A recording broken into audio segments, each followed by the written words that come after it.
السلام عليكم ورحمة الله وبركاته. صباح الخير، صباح الفل على أحلى وأجمل مشاهدين ومشاهدين القناة من منارة الرواي، وفيديو جديد ونشوفوا الزغاليل وصلت لإيه. ودلوقتي داخلين في مرحلة جري الزغاليل.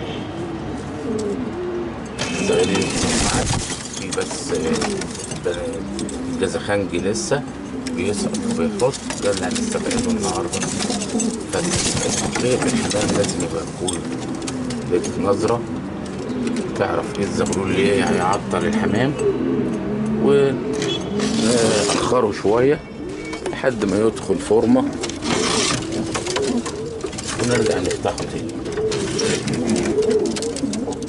دول مجموعة زغاليل فيها 2 بول سبورتات، فيها البيض، الحدات البيض بتاعتنا معروفة. بحاول ابعد اللي فيهم شك انهم يطلعوا طواير، حطيتهم هنا ادي كده خنجي في شك يطلع طيرة، وهنشيله ونأخره شوية. ودول الطواير البيض العادات اللي انا شكيت فيها انها تطلع طواير، ممكن يطلع فيهم ولد بس مستبعده عشان يبقى الطواير الزغاليل الصغيرة دي لما واحدة تزوف ما تبوظ بقية الزغاليل. هنشيله الزخنجي الأزرق لطيفة اهو كويس، تقليبه كويس. هنشيله هنا ونفتحه الزغاليل مع بعض.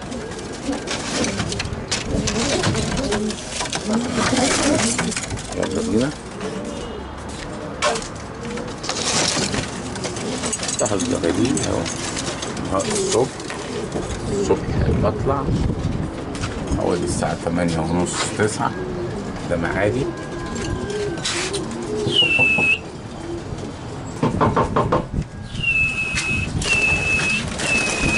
الزغاليل بتبدأ تطلع لسه، اهو سيبهم يطلعوا، واللي يطلع نقفل ودانه اهو.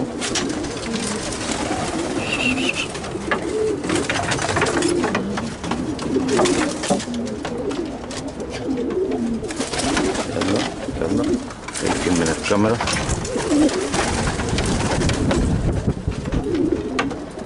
كده كله طالع. يلا في منهم اللي قام على طول، في منهم اللي يطلع يقف لسه ما دخلوش فورمة ان هو يطلع. الزغاليل طلعت اهي،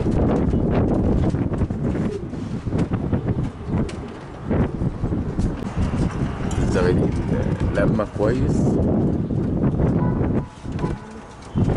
وبتبدأ توسع، وفي منها اول ما فتحناهم طلعوا مشوا قبل ما الباقي يطلع من اللبان. في منهم بيقطع ويمشي يرجع تاني، في حمام زغاليل منهم بيجمعوا بعضيهم ما بيلحقوش يطلعوا يمشوا. البنفسجي شوية لسه ما دخلش معاهم قوي،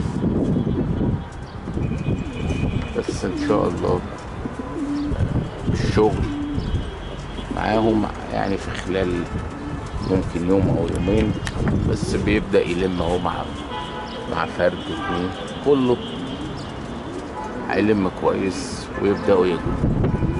الزغاليل ماسكة العالي تبدأ تحسس وتوسع في كل الاتجاهات.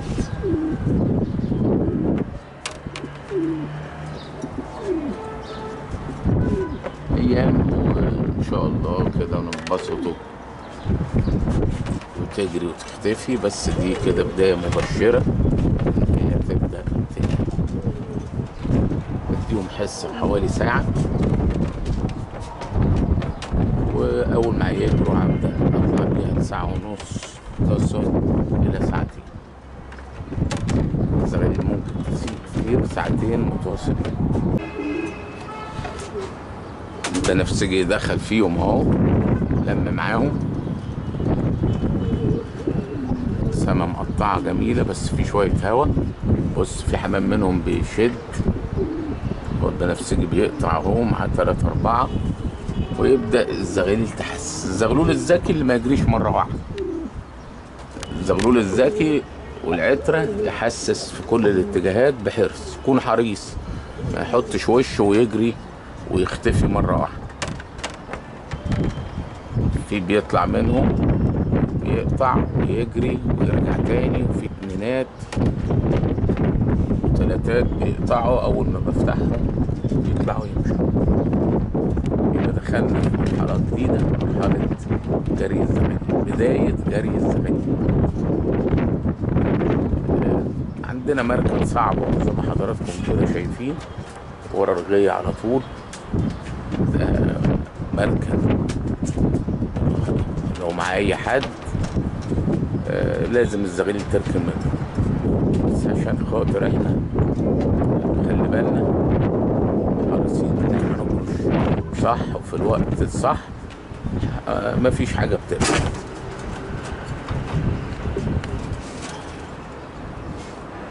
انبسطوا فيهم في رمضان بعد صلوا الفجر ونقروا قرآن، نطلع نجريهم في أول ضوء إن شاء الله. بكده شفنا كل خطوات الزغاليل حتى بداية جريهم.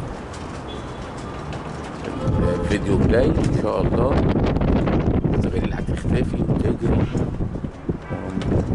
وننبسط ونتمتع. الزغاليل اهو، الزغاليل كلها لما علودهم على الشوارع. اول ما اشيل الشوارع العلم الزغاليل تحط، تبدأ تدرب الزغلول على الاشارات، الصفارة والعلم كده كله بيحط اهو زي ما شايفين راس واحد. بظبط التحطيطه بتاعتهم وبظبط الجنب اللي عايزهم ينزلوا عليه، الجنب الصح اللي عايزهم ينزلوا عليه. كل ده هنعرفوه وهنتعلموه، ونشوفوا الاشارات، ونشوفوا ازاي انا بخليهم يحططوا على المنطقه اللي انا عايزهم ينزلوا عليها. كل ده هنشوفوه في الفيديوهات اللي جايه ان شاء الله.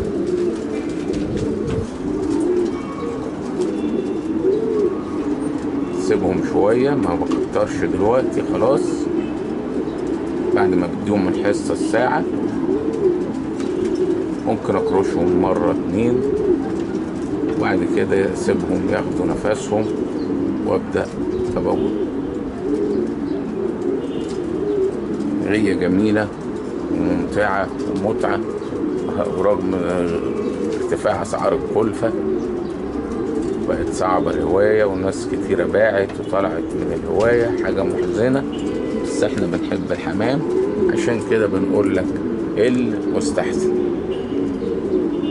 ربي يعني حاجة بسيطة على قد مجهودك وعلى قد مصروفك، وما تبطلش الهواية عشان خاطر دي في دمنا ونحبها، فصعب علينا ان احنا نبطل غاية الحق.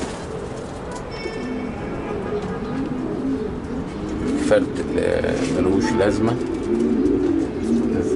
نستغنى عنه، نربي الحمامة اللي تستاهل، كلفة طالعة تجري ومش عارفين رايحة بينا فين.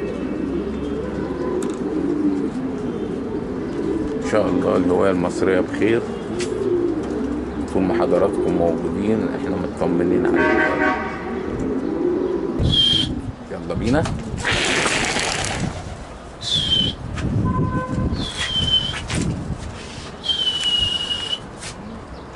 حاجة جميلة لما تحس ان تعبك بفايدة، مخطط البرنامج الزمني اللي انت كنت عامله نجح. كل دي حاجات كويسة تحطها تخليها هدف قدام. كرشة صغيرة كده نحطتهم ونبوظ، طبعا محفظهم ببانهم، بيتكلفوا في البيبان مش في الأرضية.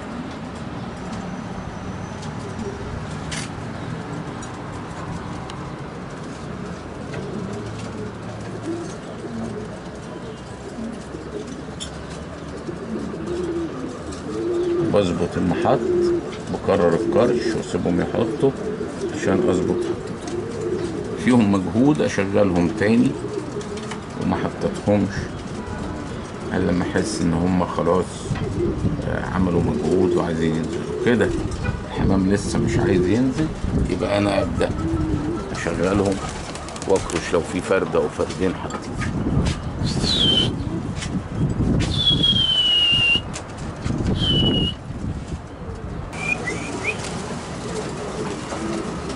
تمام. كده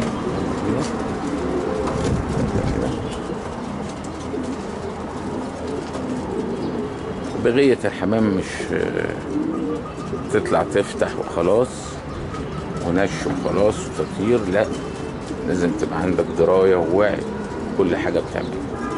بنحاول بمعلوماتنا المتواضعة وخبرتنا اللي احنا ننقل لحضراتكم كل حاجة بكل أمانة.